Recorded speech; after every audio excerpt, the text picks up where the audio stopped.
हमारे YouTube channel आलोक विद्याकुल में आप लोगों का स्वागत है। देखिए, जो आज हम बताने वाले हैं बच्चों, आपको साइंस का क्वेश्चन बताने वाले हैं। साइंस में आपको इसमें बायो का क्वेश्चन है, क्योंकि आपको एग्जाम में बहुत बार ये सारे सवाल आपको पूछा जाता है। तो आप लोग क्या करेंगे, इसको आसानी से हम आपको समझाने का प्रयास करेंगे ताकि आप लोगों को आसानी से समझ में आ जाए और बोर्ड एग्जाम में आप आसानी से लिख सकते हैं। तो हम इसमें 4 क्वेश्चन बताने का प्रयास किए हैं बच्चों, जो कि चारों क्वेश्चन इस चैप्टर जो फर्स्ट चैप्टर है जैव के बारे में, उससे विशेष लेकर, जो कि यही चारों क्वेश्चन में से एक पार्ट और लाएंगे। 8 क्वेश्चन हम बताएंगे, क्योंकि 8 में से कहीं ना कहीं इसी में से सवाल आपसे पूछा जा सकता है। तो आप क्या करेंगे, पूरा वीडियो के अंत तक जरूर देखेंगे, तभी जाके ये क्वेश्चन आपको समझ में आएगा। अगर वीडियो पे आप नए हैं तो हमारे चैनल को जरूर सब्सक्राइब कीजिए और सपोर्ट कीजिए, ताकि आप लोगों के लिए हम और अच्छे से अच्छे कंटेंट दे सकें। तो बच्चों, जब तक आप सपोर्ट नहीं कर पाइएगा तो हम कैसे अच्छे कंटेंट का लाने का प्रयास, ऐसे कोर्सेज तो हम हमेशा 100% श्योरली करते हैं कि आपके लिए कंटेंट जो भी लाए हम आपको बेहतर देने का प्रयास करते हैं, ताकि आप लोगों को हमारे चैनल के माध्यम से आप अच्छे से पढ़ाई लिखाई करके आप अच्छे नंबर लाके बेहतर करें। ओके, तो चलिए अब हम बात कर लेते हैं बच्चों। सबसे फर्स्ट क्वेश्चन जो हमको, ये बायोलॉजी का क्वेश्चन है। तो बायोलॉजी का क्वेश्चन की हम बात करते हैं, तो सबसे फर्स्ट क्वेश्चन हमको दिया हुआ है कि स्वपोषी और विषमपोषी। कहने का अर्थ यह है कि स्वपोषी और विषमपोषी। कई बार एग्जाम में आपसे ये सवाल पूछा जाता है कि स्वपोषी क्या किसे कहेंगे और विषमपोषी किसे कहेंगे। तो इसका जो हम 4 डेफिनेशन दिए हैं, 4 वो बताए हैं इसमें, स्वपोषी में और विषमपोषी में हम 4 वो आपको बताने का प्रयास किए हैं। तो हम बात कर लेते हैं प्रथम की बच्चों। तो प्रथम का है कि भोजन को सरल अकार्बनिक कच्चे माल जैसे जल और CO2 से संश्लेषित किया जाता है ना। तो आपको फर्स्ट जो स्वपोषी में लिखेंगे बच्चों, क्या लिखेंगे कि भोजन को सरल अकार्बनिक कच्चे माल जैसे जल और CO2 से संश्लेषित किया जाता है। ये फर्स्ट लिखेंगे स्वपोषी में। तो अब हम विषमपोषी में क्या लिखेंगे, विषमपोषी में लिखेंगे कि भोजन को प्रत्यक्ष या अप्रत्यक्ष रूप से प्राप्त किया जाता है। विषमपोषी में हम क्या लिखेंगे कि भोजन को प्रत्यक्ष या अप्रत्यक्ष रूप से क्या करते हैं के रूप में प्राप्त किया जाता है। भोजन, यहाँ पे ध्यान दीजिएगा कि भोजन में एंजाइम के मदद से तोड़ा जाता है, लेकिन स्वपोषी में क्या कर रहा है, CO2 से संश्लेषित किया जाता है। लेकिन विषमपोषी में क्या कहता है कि एंजाइम के मदद से क्या किया जाता है, तोड़ा जाता है। ये बात ध्यान दीजिएगा थोड़ा सा, यही जो आपको मेन है। यहाँ पे देखिए, प्रत्यक्ष और अप्रत्यक्ष रूप से प्राप्त किया जाता है। इसमें क्या रहा कि भोजन को सरल अकार्बनिक कच्चे माल जैसे जल और CO2 से संश्लेषित किया जाता है, लेकिन इसमें क्या रहा है कि भोजन को प्रत्यक्ष अप्रत्यक्ष रूप से प्राप्त किया जाता है और भोजन को एंजाइम के मदद से क्या किया जाता है, तोड़ा जाता है। ठीक है, चलिए अब दूसरा लिखेंगे। यहाँ पे स्वपोषी में क्लोरोफिल की आवश्यकता होती है। इसमें जो स्वपोषी होते हैं उसमें क्लोरोफिल होती है, उसको आवश्यकता होती है। लेकिन विषमपोषी में कह रहा है कि क्लोरोफिल की कोई आवश्यकता नहीं होता है। स्वपोषी में कह रहा है क्लोरोफिल का उपयोग होता है, लेकिन वही विषमपोषी में कह रहा है कि इसमें उपयोगी नहीं होता है। चलिए ये भी अंतर। तीसरा लिखेंगे सामान्यता। भोजन का निर्माण दिन के समय होता है। क्या होता है, दिन में ही होता है। किसमें, स्वपोषी में जो भोजन का निर्माण होता है वो दिन में ही होता है। लेकिन इसमें कह रहा है विषमपोषी में भोजन का निर्माण कभी भी किया जा सकता है। इसमें कह रहा है दिन में ही किया जाता है, लेकिन विषमपोषी में कह रहा है कि भोजन का निर्माण है जो आप कभी भी कर सकते हैं। तो आप यहाँ से भी अंतर समझ रहे हैं बातों को। चलिए चौथा में लिखेंगे, इसमें सभी हरे पौधा तथा कुछ जीवाणुओं में इस प्रकार पोषण होता है। कह रहा ना कि जो स्वपोषी होता है, इसमें कह रहा सभी हरे पौधा तथा कुछ जीवाणुओं में इस प्रकार का क्या है, इस प्रकार की पोषण होता है। लेकिन अगर हम वही बात करते हैं कि विषमपोषी में, तो इसमें कह रहा है कि सभी जीवों तथा कवक में यह पोषण होता है। ये कह रहा है ना कि ये जीवाणुओं में होता है स्वपोषी, लेकिन विषमपोषी में क्या करा, सभी जीवों या कवक में यह पोषण होता है। तो आप अंतर यही ऐसे लिखेंगे तो आपको कहीं ना कहीं आपको नंबर मिल जाएगा। चलिए तो ये समझिए। दूसरा मेरा क्वेश्चन है आप लोगों के बीच, दूसरा क्वेश्चन करा है कि प्रकाश संश्लेषण के लिए आवश्यक आवश्यक कच्ची सामग्री और पौधा कहाँ से प्राप्त करता है। जो कहने का अर्थ यह है बच्चों कि जो प्रकाश संश्लेषण के लिए आवश्यक जो होती है कच्ची मतलब कच्चा सामग्री तो पौधों कहाँ से प्राप्त करती है। जो पौधा भोजन बनाती है तो कच्चा माल कहाँ से प्राप्त करती है। तो चलिए इसका आंसर लिखेंगे बच्चों। लिखेंगे सबसे प्रथम लिखेंगे कि जल पौधों की जड़ भूमि और जल से प्राप्त किया जाता है। जो पौधा होता है जो जल जो प्राप्त करता है वो जड़ के तना से, जो जड़ की तना होता है जो नीचे भाग में जाके वहां से जल की प्राप्त कर लेता है। और बात कर लेते हैं दूसरा चीज, कार्बन डाइऑक्साइड पौधा इस वायुमंडल से रंध्रों द्वारा प्राप्त कर लिया जाता है। जैसे कहने का अर्थ है हम लोग कार्बन डाइऑक्साइड छोड़ते हैं तो जब ये वायुमंडल में घूम रहा है तो वायुमंडल से ये पौधा है जो क्या कर लेता है, रंध्रक के द्वारा ही ये प्राप्त कर लेता है। चलिए अब हम तीसरा लिखेंगे बच्चों कि क्लोरोफिल हरे पत्तियों में क्लोरोफाइट होता है जिसमें क्लोरोफिल मौजूद होता है ना। ये आपको हरे जो पौधा होता है उसका पत्ती जो होता है उसमें होता है, यहां से ये समझिए।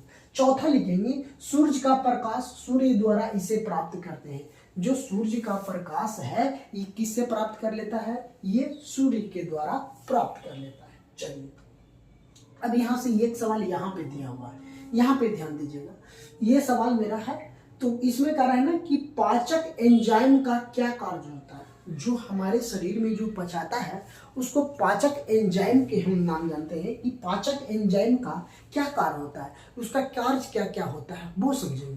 तो जो पाचक एंजाइम का बात हम कर रहे हैं बच्चों, तो पाचक एंजाइम का इसका कार्य क्या है तो इसको लिखेंगे कि पाचक एंजाइमों में जटिल भोजन को सरल सूक्ष्म तथा कराना पाचक एंजाइमों में जटिल भोजन को सरल सूक्ष्म है ना सूक्ष्म तथा लाभदायक पदार्थों में बदल देता है। क्या करता है कि जब कोई हम एंजाइम जो हम कोई खाते हैं पाचक एंजाइम को जटिल जो एंजाइम है जटिल भोजन को सरल मतलब छोटे छोटे टुकड़ों में क्या कर देता है, तोड़ देता है, जिसको हम सूक्ष्म में बोलते हैं मतलब बहुत छोटा कण है ना, वो लाभदायक होता है, पदार्थ में बदल देता है। इस प्रकार से सरल पदार्थ को छोटी छोटी आंत मतलब आंत जो होती है आंत द्वारा अवशोषित कर लिया जाता है। जो छोटे छोटे जो कण होता है जो इसका सूक्ष्म कण की हम बात करें जो छोटे छोटे टुकड़ों में तोड़ देता है वो आंत के द्वारा ये क्या कर लेता है, अवशोषित कर लिया जाता है।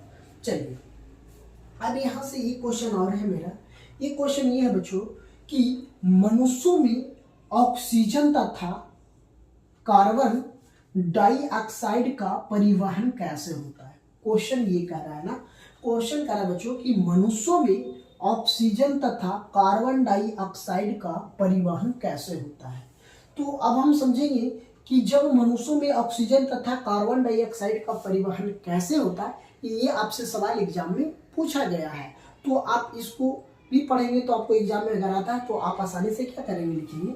सबसे पहले लिखेंगे बच्चों कि ऑक्सीजन का परिवहन फुफ्फुस जो हमारे शरीर में होता है, जो फुफ्फुस की वायु से शोषण वर्णक ऑक्सीजन लेकर, जैसे कहने का यहाँ पे जो हमारी फेफड़ा में जो लगा हुआ होता है उसी को हम फुफ्फुस बोलते हैं। अगर फिगर के माध्यम से अगर देखेंगे तो आप बुक में भी देख सकते हैं, यहाँ फिगर अगर कोशिश करेंगे ड्रा दिखाने के लिए है ना, तो कह रहा है उसी से शोषित करके वर्णिक होता है ऑक्सीजन लेकर उन ऊतकों तक पहुंचाता है। मतलब उन यहाँ से जो फुफ्फुस जो हमारे शरीर में होता है वहां से ऑक्सीजन का परिवहन लेकर ये कहा वायु की शोषण कर वर्णक ऑक्सीजन लेकर उन ऊतकों तक पहुंच जाता है। जहां तक कहां तक पहुंच जाती है, जहां तक ऑक्सीजन की जरूरत होती है ना। चलिए अब कह रहा है जिसमें ऑक्सीजन की कमी होती है ना, जिसमें ऑक्सीजन की कमी होती है। और मानव में बात कर रहा है बच्चों कि मानव में श्वसन वर्णक हीमोग्लोबिन होता है। जो हीमोग्लोबिन होता है ये ऑक्सीजन के थ्रू ही आगे करता है ना। इससे जो लाल रुद्र वर्णिकाओं में उपस्थित होता है, जो हमारे लाल लाल रुधिर की बात कर रहा है, हमारे ब्लड की बात कर रहा है बच्चों, है ना, उसमें उपस्थित होता है। उसमें कार्बन डाइऑक्साइड का परिवहन, कार्बन डाइऑक्साइड का जल में अधिक विलय है। मतलब ये कहने का ये अर्थ है कि अगर हमारे जो शरीर में ब्लड का जो संचार होता है, ब्लड का जो आवागमन होता है, तो ये किससे होता है? ऑक्सीजन से ही होता है। ऑक्सीजन, उसमें से कार्बन डाइऑक्साइड होता है जो बाहर चले जाता है ना, यही कर रहा है। और इसीलिए यह ज्यादातर शरीर के ऊतकों से हमारे रक्त प्लाज्मा, जो हमारे शरीर के रक्त प्लाज्मा होता है, जो रक्त प्लाज्मा में विलय करके अवस्था में फेफड़ा तक ले जाया जाता है ना। कहाँ ले जाया जाता है? हमारे फेफड़ा तक ये ले जाया जाता है। जहाँ यह रक्त से फेफड़ा के हवा में फैल जाती है। जो हमारे फेफड़ा में अगर ये जाती है ऑक्सीजन, वहाँ पे क्या होता है? फैल जाती है और फिर नाक के द्वारा बाहर निकाल दिया जाता है। जो हमारे शरीर, मान लीजिए कि ये त्वचा के द्वारा से हम ऑक्सीजन ले रहे हैं या मुंह के द्वारा ले रहे हैं, ऑक्सीजन जो लेते हैं वो ब्लड के साथ संचार करके हमारे पूरे बॉडी में क्या करता है? ऑक्सीजन का आवन गमन, जो हमारे जो ब्लड है, ब्लड के माध्यम से आवन गमन करके उसके बाद जो कार्बन डाइऑक्साइड बनता है वो हमारे नाक द्वारा क्या करता है? निकल जाता है। उसी को हमें यही क्वेश्चन में आपको करा कि मनुष्यों में ऑक्सीजन तथा कार्बन डाइऑक्साइड का परिवहन कैसे होता है। तो ये जो आपको हम बताए हैं कि ज्यादातर यहाँ पे परिवहन कार्बन डाइऑक्साइड जल में अधिक विलय होता है। जब जल में ज्यादा विलय होगा उसके बाद क्या करेगा? हमारे ऑक्सीजन को, कार्बन डाइऑक्साइड को फिर क्या करते हैं? फेफड़ा के द्वारा ही, नाक के द्वारा इसको निकाल दिया जाता है जब कार्बन डाइऑक्साइड बन जाता है। तो चलिए ये बात समझ गए। चलिए यहाँ पे अब देख लेते हैं बच्चों की, और मेरा एक क्वेश्चन है यहाँ पे, ये भी आपको बहुत इंपॉर्टेंट क्वेश्चन है। आपको एग्जाम के थ्रू से आप इसको अगर नोट डाउन करना चाहेंगे तो ये आपके लिए VVI हो सकता है, क्योंकि ये सारे सवाल इस टाइप का आपसे पूछा जाएगा। चलिए क्वेश्चन कर रहा है कि पादप में जल और खनिज लवण का वहन कैसे होता है। जो पादप होता है, पादप में जल और खनिज लवण का वहन कैसे होता है, ये सवाल हमसे है। तो आपको ये सवाल एग्जाम में अगर पूछा जाए तो इसको लिखेंगे, क्या करेंगे कि मिट्टी से पत्तियों तक जल, है ना, क्या करा, जो मिट्टी से पत्तियों तक जल और खनिज लवण जाइलम कोशिकाओं के माध्यम से ले जाया जाता है। अगर हम बात कर लेते हैं, जो पादप होता है मिट्टी के नीचे से, ये क्या करता है? पत्तियों के द्वारा या तो तना के द्वारा क्या करता है? ये जाइलम, जो जाइलम कोशिकाओं होता है, जो पौधा में जाइलम कोशिकाओं होता है, उसके माध्यम से ले जाया जाता है। अब यहाँ कह रहा है ना कि जाइलम ऊतक में जड़ों तनु, जो जड़ हम बताया अभी क्या बोल रहे थे कि जाइलम ऊतक होता है जो जड़ और तना और पत्तियों की बहिकाएं तथा बहिकाएं आपस में जुड़कर जल का संवाहन कोशिकाओं का एक सतत जाल बनाती है। कहने का अर्थ ये है बच्चों कि जो पत्ती होती है, पत्ती के साथ साथ इसमें क्या आपस में जुड़ जाती है, जो इसका संवहन होता है, कोशिकाओं का एक सतत जाल बनाती है। इसमें जड़ होता है, तना होता है, ये सारे चीज मिल करके ये हमारे पौधा के लिए या तो पादप के लिए ये भोजन पानी पहुंचाता है। उसके बाद करा ना कि पादप के सभी भागों से क्या करा, पादप के सभी भागों से संबंधित होता है। ये जो पादप होता है ये सभी भागों से संबंधित होता है। अब करा है कि जड़ों की कोशिकाएं मृतक के संपर्क में है। क्या मृतक को संपर्क में, जो अगर पौधा की बात हम करते हैं, जड़ होता है, तना होता है, जाइलम होता है, फ्लोएम, ये सारे चीज एक दूसरे से क्या होता है, कनेक्टेड रहता है। उसके बाद ये जो मृदक की बात करते हैं उससे संपर्क में आकर तथा वे सक्रिय रूप से आयन प्राप्त कर लेती है। यह जड़ का है ना कि यह जड़ और मृदक के माध्यम से आयरन सांद्रण में एक अंतर उत्पन्न करती है। जो एक अंतर उत्पन्न करती है, इससे कहा इस अंतर को हमें समाप्त करने के लिए मृदक से जल होता है जड़ में प्रवेश कराकर जाता है। जो मृदक होता है उससे जल को जड़ से प्रवेश करा करके क्या लेके जाते हैं ऊपर पानी। इसका अर्थ होता है कि जल और जो अनरक्त होता है, अनरक्त गति से जड़ के जाइलम में जाता है, जो जड़ का जो जाइलम होता है उसमें जाता है, वहां से क्या करता है और जल के केवक स्तंभ का निर्माण करता है। क्या केवक जो स्तंभ होता है उससे क्या करता है, निर्माण करता है, जो लगातार ऊपर की ओर क्या, जो लगातार जो पौधा जो जड़ के नीचे है, जड़ के नीचे से अगर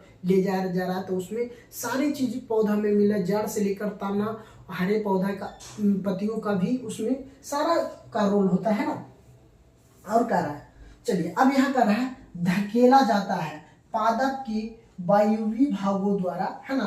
पौधा जो पादप होता है, पादपों को वायु भागों द्वारा वाष्प के रूप में जल की हानि, जो वंशारोपण बोलते हैं, कहलाती है। अतः वंशोत्सर्जन कहलाती है, इसको वंश उत्सर्जन भी कहते हैं। अतः वंश उत्सर्जन जल के अवशोषण एवं जड़ से पतियों तथा उसमें से विलय खनिज लवणों के उपप्रमुख गति से होती है। कैसा होती है, अगर इसको कहा जाए वंश उत्सर्जन की बात करा जा रहा है, जो अवशोषित एवं जड़ को पतियों को, इसी से क्या होता है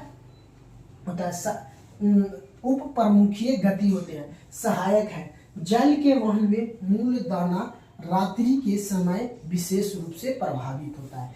जो इसमें होता है बच्चों, रात्रि में ये क्या होता है, मूल रूप से प्रभावित होता है। तो अभी जो हम फर्स्ट चैप्टर की बात करते हैं बच्चों बायो की, तो बायो के फर्स्ट चैप्टर से जो ये सवाल हम 5 आपको बताने का प्रयास किए हैं, तो आप लोगों को अच्छे से समझ में आया होगा। ये सब सारे जो क्वेश्चन हम बताए, अगर एक बार आप कॉपी में नोट डाउन कर लेंगे तो आपको ज़्यादा आसान होगा। या तो इस लेक्चर को, जिस हम अभी जो बता रहे हैं, अगर लेक्चर को 1 से 2 बार देखते हैं तो कहीं ना कहीं आप लोगों का दिमाग में फिट हो जाता है, आप आसानी से इस क्वेश्चन को आंसर कर सकते हैं। तो उम्मीद करेंगे कि आप लोगों को ये वीडियो पसंद आया होगा। अगर वीडियो पसंद आया होगा तो चैनल पे हमारे नए हैं तो हमारे चैनल को ज़रूर सब्सक्राइब कीजिए और अपने दोस्तों में ज़रूर शेयर कीजिए, और कमेंट बॉक्स में ज़रूर हमें कमेंट करके बताएं कि ये वीडियो आप लोगों को कितना हेल्पफुल हो रहा है।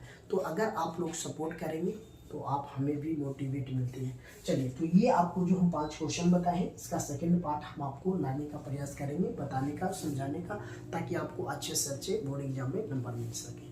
तो थैंक यू दोस्तों, फिर मिलते हैं आप लोगों के बीच नेक्स्ट कक्षा में।